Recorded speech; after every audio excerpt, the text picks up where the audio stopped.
Hello. Behind me and besides me you can see my tree ferns, Dicksonia antarctica, and I have a collection of 5 of these, ranging from quite a tall one here which is about 5 foot tall to a little diddy one at the back there which is 18 inches. And these spend the summertime in the dappled shade of the patio on the other side of the house. And if you want to know more about tree ferns, you can watch my vlog, A Guide to Tree Ferns, on my channel. It's now October and it's time to start thinking about protecting these tree ferns for the winter. In reality, these plants are quite hardy and would probably survive a British winter. But they are also quite expensive plants, so I don't want to risk hoping that they're going to survive, and I'm going to take some extra steps just to protect them in the event that we have a very hard or sudden frost. I would hate to get to spring and find that these tree ferns have not made it through the winter because I failed to protect them. So in this vlog I'm going to explain to you what I do to protect the tree ferns, and then I'm going to give you a practical demonstration of how I actually do it. I've recently done another video on how to protect red bananas for the winter time, and you can find that on my channel. I'll put the link below and I'll put it on the end card to this video. So firstly, let me explain what I'm going to do and how I'm going to do it. If you've watched my other vlog on tree ferns, you will already know that a large part of the structure of this plant, the trunk, is actually no longer living. It's made up of hundreds of years of fronds which have consolidated to form a trunk. Often there will be living roots at the bottom of that trunk which go into the ground. But when these are imported from the other side of the world, places like Australia and Tasmania, they're simply cut off with a chainsaw at the base. And so it's this part at the top, the living part or the crown, which we need to protect against the coldest parts of the British winter. It's inside there where the living, delicate rhizome lives that needs protection. The rest of the trunk is quite happy. So what I'm going to do with my 5 is I'm just going to wrap this top part with something that will insulate it from the hardest of frosts that we get in the UK. I'm also going to lightly place some fallen leaves into the top of the crown, very gently, just to give the top an extra element of protection. Many people plant these in the ground and they're quite happy in the ground throughout the year, especially when they've been given the protection that I'm about to give these. But we've got ours in pots, which gives us the ability to move them to this, the sheltered part of our garden. The main patio, which is wonderful and sunny and south-facing during the summer, is also very exposed in the winter time. Let me just say for the record though, that it's not just about protecting it from the cold. It's also important not to let that crown dry out in the winter time. So keep an eye on it and make sure it stays relatively moist. Because I understand that as many of these die from drying out as they do from exposure to frosty or cold or icy temperatures. Let me show you what I'm going to do and what I'm going to use to do it. I have some weed fabric, some loft insulation made from recycled plastics, a ball of twine, scissors and a sharp knife. And I also have several of these lovely coffee sacks which I bought off the internet. First thing I'm going to do is wrap the crown in weed fabric to just give it a first layer of insulation. Then I'm going to carefully wrap some loft insulation around the crown. Using the twine, I'm going to secure it.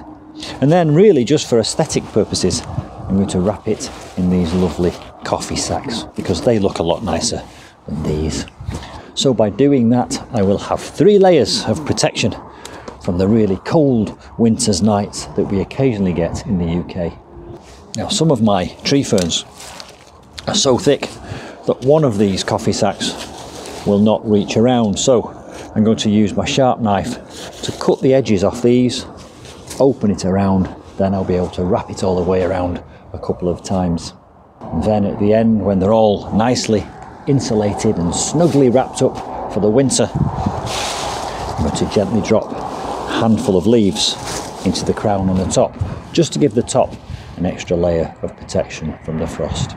So let's get to it. As you know, I've got 5 of these, and I'm not going to demonstrate me protecting all 5 of them because you'd be bored to tears. I'll just show you me doing one, and I shall do the others in my own time. But as I'm doing this one, I will talk you through it and explain what I'm doing. Incidentally, if you do like my videos on my channel, please do subscribe and engage in the comments below, because it's always nice to hear from you. So the first thing I'm going to do is wrap some weed fabric around the crown of this trunk. Now, as you can probably see, this stuff catches very easily on the breeze, so I suggest you find a nice sheltered day to tackle this job and just wrap it round. It's been folded in half, and just wrap it round a few times just to give it that level of protection.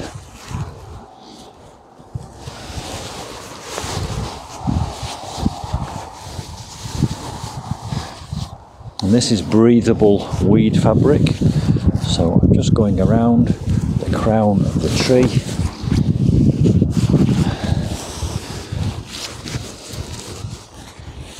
As you can see, now that is nice and snug and wrapped up inside there. Let's just go around with a bit of string to keep that in place.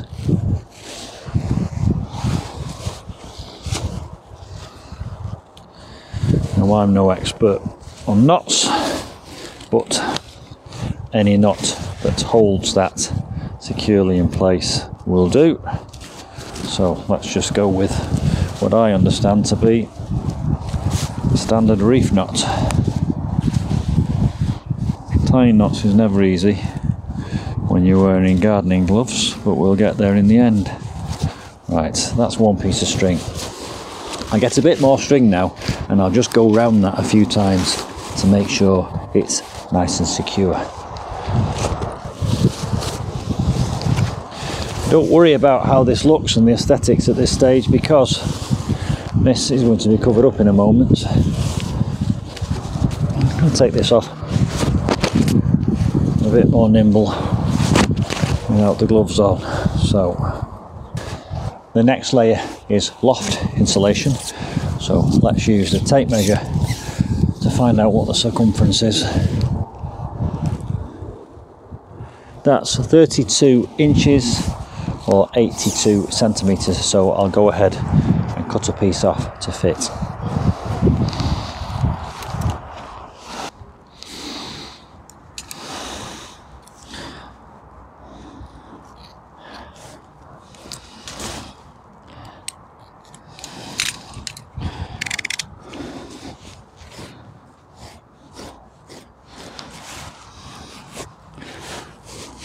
Tried the scissors, I tried the knife, and I've discovered that the best way to cut this is simply by tearing it.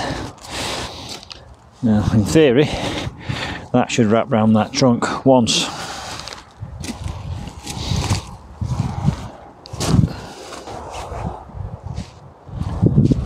So remember, this is the crown area, this is the living part of the plant which we need to protect. We shall wrap this lovely piece of insulation around. Because I've measured it, it fits perfectly. I've also pre-cut the length of string so that I'm not fiddling around with the scissors at this point, and I shall pass that round to myself. Tight, nice and cosy and hot and tight.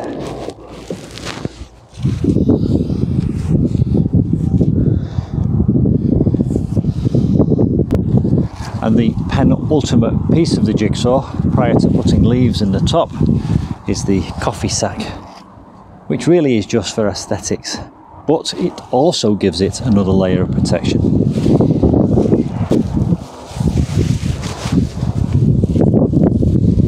And that doesn't quite fit round, so I'm going to open this sack out and wrap it around a couple of times.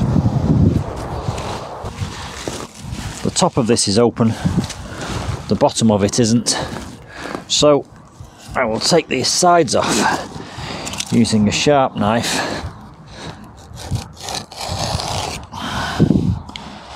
Just lengthen that blade a bit.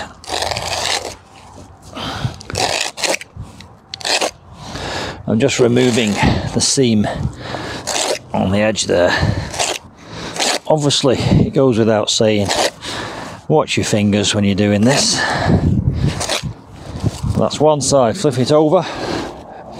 Same again on the other side.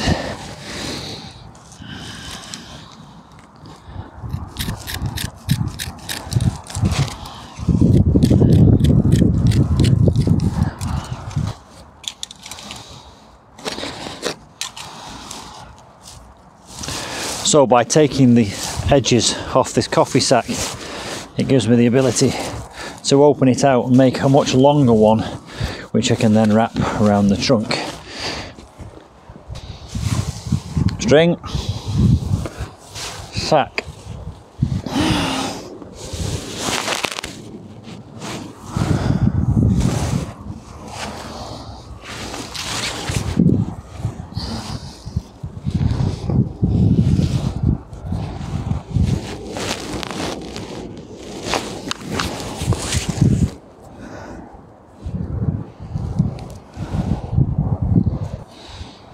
And so that final layer of protection provides a much more aesthetic little jacket for the crown of the tree fern.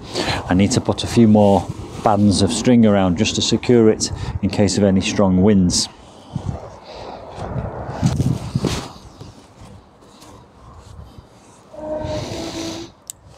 Just tidy up all these little loose ends here. And so the final part of the protection jigsaw is just to sprinkle in a few loose leaves into the top.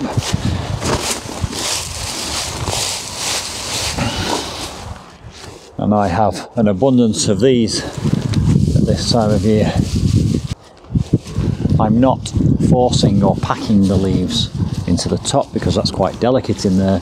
I'm just gently placing them and sprinkling them around the crown. So there we have it, one tree fern protected for the winter, 4 more to do. Weed fabric, loft insulation, a coffee sack, all pulled snugly together in a tight jacket using garden twine with some leaves sprinkled on top. Remember not to let it dry out. I hope you've enjoyed this video and I hope you found it helpful and useful. Please do like and share, and also I'd love it if you were to subscribe to my channel. Also comment below and engage because it's always nice to hear from you, and I'll see you soon.